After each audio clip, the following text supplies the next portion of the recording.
Hi, my name's Phil. I like talking about politics, and in this video I'd like to discuss the Henley plot, a reported plan to reinstall Boris Johnson as leader of the Conservative Party and take the Tories back onto the path to glory. Only there are a few small flaws in the plan. But first, if you'd like to be notified of daily news and politics, please subscribe to the channel. So I discussed earlier my feeling that perhaps the Tories have got nothing to lose replacing Sunak, as long as they find a tidy way to appoint his replacement, and there are ways to do that. There are various articles doing the rounds about getting rid of Sunak right now. Hardly surprising, given that the last chance to win voters over, has flopped. You would think they'll be waiting on the Rwanda bill to correct their course. Oh, this is the thing that will save us. But in actual fact, even the supporters of the Rwanda plan know it doesn't do anything other than make a few more vulnerable people's lives even worse. I saw in one article a supporter of Sunak saying that time had basically run out to replace the leader. Nonsense. In 2019, the Tories tapped Theresa May on the shoulder during May, and she was gone towards the end of July. They held an election that December and they won it. Now, you could argue there are various reasons for the Tories not to do it this time, but they cannot credibly claim that time has run out. There's absolutely time to change the leader. In fact, the main problem is that all the other potential candidates are just as useless. But as I said earlier, this may not be a huge problem because the public would give them more credit than Sunak at least. They couldn't hope to win the election, of course, but they could limit the damage. The Express is reporting that 5,000 Tory supporters have signed a letter calling for Sunak to resign. Of course, what are claimed as Tory supporters signing an online petition doesn't mean much. Doesn't even suggest that it's Tory members. And even then, even if it was, that is still a small proportion of the membership. But the constant reports of dissatisfaction with Sunak can only heap pressure on Conservative MPs to do something other than sleepwalk into oblivion. But now there are reports in the Telegraph and the Mail, variations on a theme of getting Boris Johnson back into Parliament. There are reports that if Tory MPs had Johnson available, they'd topple Sunak in a heartbeat. But how to get him back? Well, this is being called the Henley plot. Now, from what I can gather, doesn't involve getting Johnson back into Parliament this side of the election. So it's not a plan to topple Sunak as such. It's simply having him as a candidate. There's also a side helping of the possibility of David Cameron wanting to return, but can we deal with one Tory has-been at a time? So Boris Johnson has the most support within the party and the media. The idea would be that an energetic Boris Johnson on the campaign trail would save about 80 seats for the Tories, apparently with the understanding that they would then reinstall him as leader as soon as he becomes an MP and Sunak is given his marching orders for still losing the election despite Johnson's brilliance on the campaign trail. However, there are a couple of small flaws in the plan. The first is that the people behind this idea are basing their notions about how effective Johnson can be on childishly incompetent analysis of polling data. The reality is that Boris Johnson is deeply unpopular. The recent Ipsos poll had him at an approval rating of -31. Yes, this is still better than Sunak's, but only just, and Sunak is in the driving seat, which always gives you an extra negative during tough times.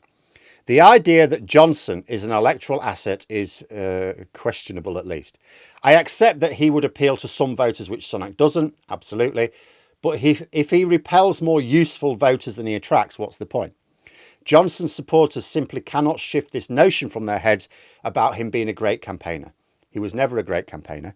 He was an effective campaigner because he took a long run up to politics, worked with clever strategies to deliberately create a character for himself. Boris Johnson. Remember, he's not Boris Johnson, he's Alex Johnson. Boris Johnson is a character he created. And this character is now shattered after Partygate and other scandals. Then the second flaw in the plan. Which seat does he stand in? The reason this is the Henley plot, I suppose, is because in theory, one obvious place would be Henley. He lives close by. He used to be the MP there before becoming Mayor of London. The current MP standing down at the election. There must have been a reason why Boris Johnson chose to move close to that area. Maybe this is the seat for him. However, possibly not. I mean, first of all, the Conservatives have already chosen a candidate, so they'd have to be persuaded to stand down. Now, as the candidate is a very close ally of Johnson's, I don't think this will be a problem. However, Henley is not looking like a happy hunting ground for the Tories this year. In YouGov's large-scale MRP poll, which the fieldwork was carried out over December, it shows that the Lib Dems would beat the Conservatives by 36% to 33%, and Conservative polling has taken a turn for the worse since then.